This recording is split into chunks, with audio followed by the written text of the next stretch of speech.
The buffoonery, the circus. Well, here's a story.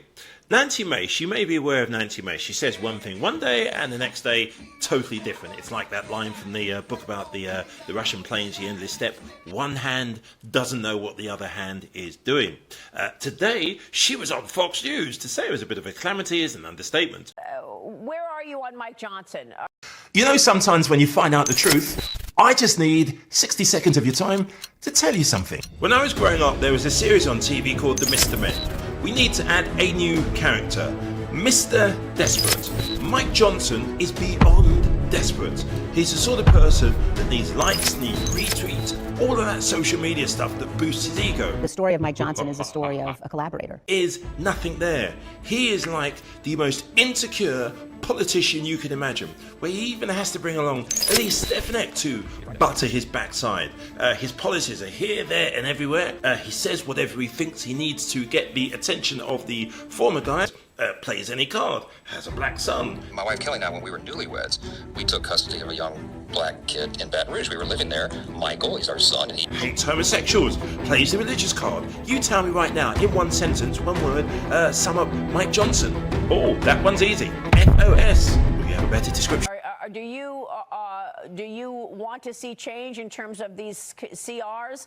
Marjorie Taylor Greene says she's ready to take a motion to vacate the chair. Where are you on this issue, Congresswoman? Oh, I don't support the motion to vacate the chair. In fact, the motion that was filed wasn't privileged, and so we're actually not even going to vote on it. And so, you know, Mike Johnson was dealt a bad hand. The former speaker, disgraced former speaker, set up a lot of bad deals, including that debt ceiling deal. McCarthy is not disgraced. Kevin McCarthy is not disgraced. I consider him disgraced, absolutely. Why? Because he wouldn't tell the truth to the party, to the conference. He lied over and over again. Come on, he had a lot of bad deals, including the debt ceiling bill last year. He lied. Absolutely. But the bottom line on Ukraine funding, are you going to vote to send money to Ukraine? That's what Mike Johnson says he's going to bring to the floor. Kevin McCarthy recruited a puppet to run against me in my Republican primary. You can go to puppetcatherine.com. He recruited somebody that can't win a general election in a purple district. Yes, he's a disgraced former speaker. When it comes to Ukraine funding, we'll be voting on supplemental aid, it sounds like, next week when we go back to D.C. Don't you think you all should stick together in some ways? You are hanging on by a thread in the majority. When are you actually going to unite as a party and get things done? Right, I agree, which is why Kevin McCarthy shouldn't go after fellow Republicans that can win in general elections in purple seats. You can go to nancymace.org and learn more about our campaign and chip in if you want to fight the establishment and fight D.C. Fight somebody like Kevin McCarthy, who's coming after Republicans who can win in November. Congresswoman, thank you. Good to see you. Nancy Mace, we appreciate your time. Quick. Her current thing is anti-Kevin McCarthy, because right now she's taking her instructions from Diaper Don Corleone, the same person a while back she couldn't stand. And just one more question for you. How much culpability do you feel that the president deserves for what has played out today? Well, I said earlier today he needed to get off Twitter and get on the television and communicate peace to the American people. In the 1st Congressional District, you have another horrendous rhino known as Crazy Nancy Mace. 2 years ago, she begged for my endorsement, and I pledged, and she pledged to be America first all the way. She's going to be, I'm going to be America first. Instead, the first thing Nancy Mace did when she got to Washington was start attacking Republicans and hold a fundraiser for wacky Liz Cheney. I am so pissed off right now because millions of Americans have been misled to believe that members of Congress can single-handedly overturn the results of this presidential election via a vote to object the Electoral College. Millions of people across the country have been misled to believe that the Vice President of the United States can overturn the results of a presidential election. That is categorically false. Who bribed Hunter Biden to be here today? That's my first question.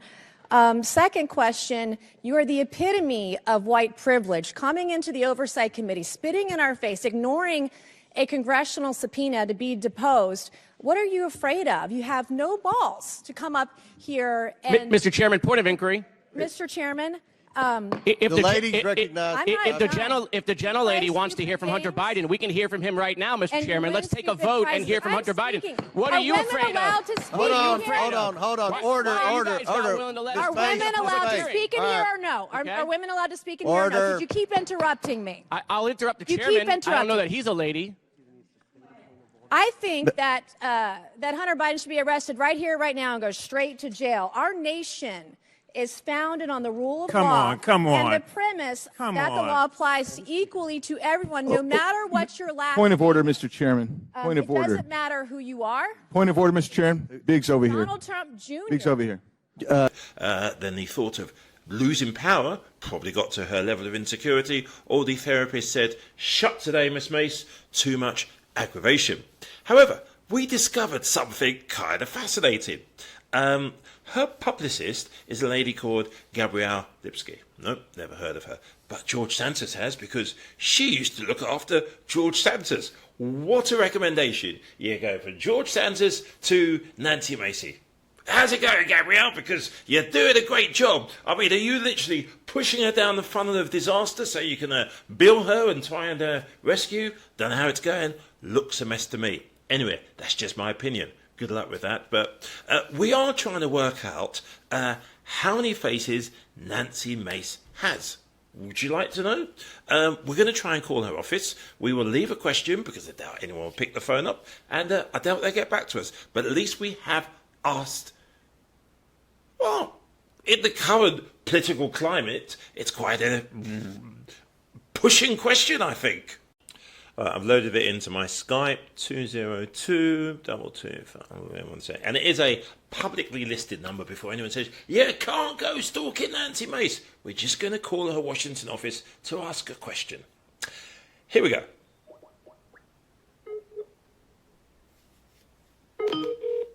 Hey, this is Congresswoman Nancy Mace, proudly serving the Low Country, South Carolina's 1st Congressional District. We're eager to serve you. So to talk to a member of our staff, our office hours are 9 a.m. to 5:30 p.m. Monday through Friday. Okay. If you'd like to leave a message and have someone call you back, please do so now. Thank you and have a great day. Hi is a message for Nancy Mace. My name is Tony from a YouTube channel called Doughty 24/7 Eyes. We just have one question. And you can get back to us. You can contact us directly on Twitter. How many faces does Nancy Mace have today? We just asked this. We're a little bit confused because she says one thing one day and the next day something totally the opposite. Is she a female version of one of those Batman characters? If you could let us know, appreciate your time. Have a good day.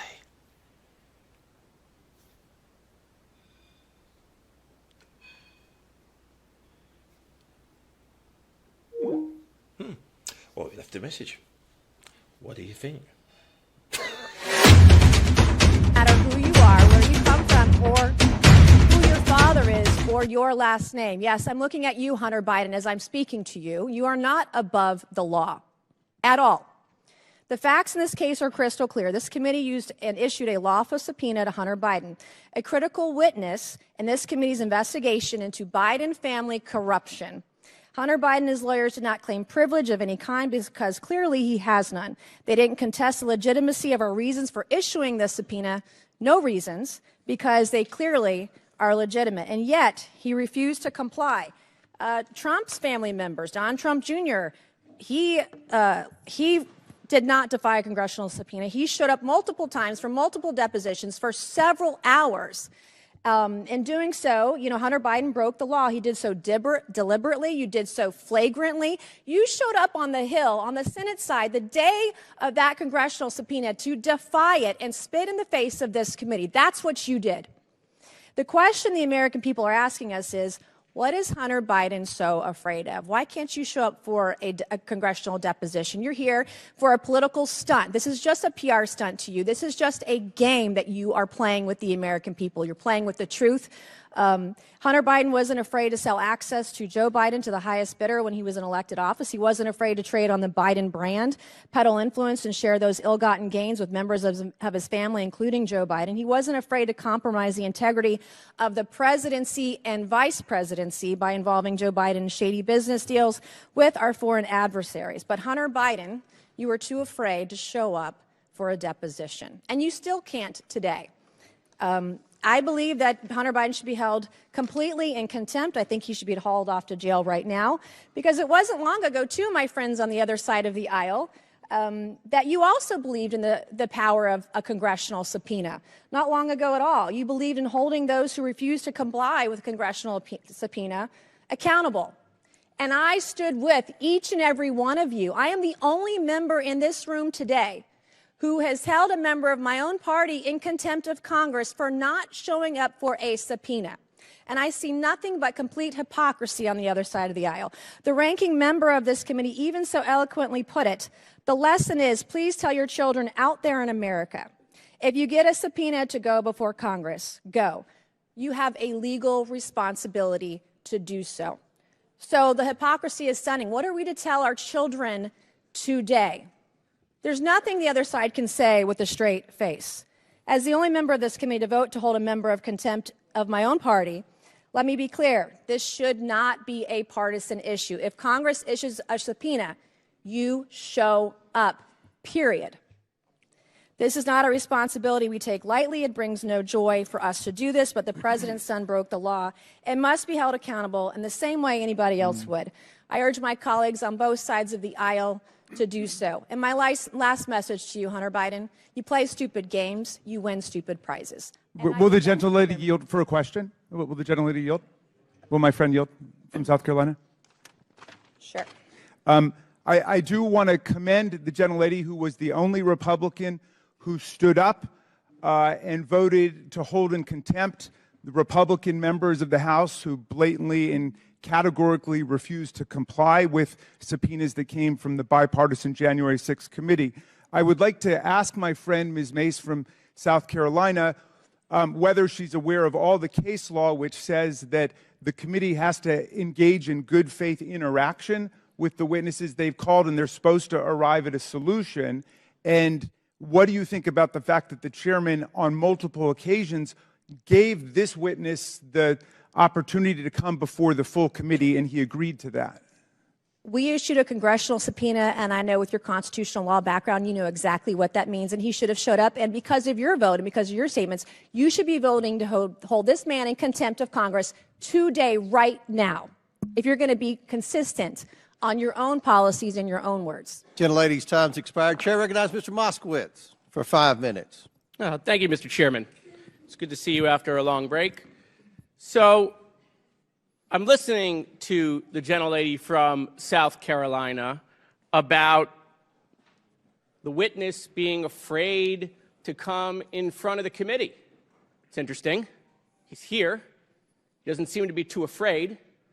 In fact, for some reason, the chairman, who on multiple occasions invited the witness to come on TV, apparently the chairman wants to pretend like his statements on television or in interviews don't matter, but it didn't happen once, it didn't happen twice, it happened multiple times. The chairman said the witness can choose whether to come to a deposition or to a public hearing in front of the committee. The witness accepted the chairman's invitation. It just so happens the witness is here. If the committee wants to hear from the witness, and the chairman gave the witness that option, then the only folks that are afraid to hear from the witness with the American people watching are my friends on the other side of the aisle. I don't know if there's a proper motion, Mr. Chairman, but I'll make a motion. Let's vote. Let's take a vote. Who wants to hear from Hunter right now, today? Anyone? Come on. Who wants to hear from Hunter? Motion's out of order. Yeah. No one.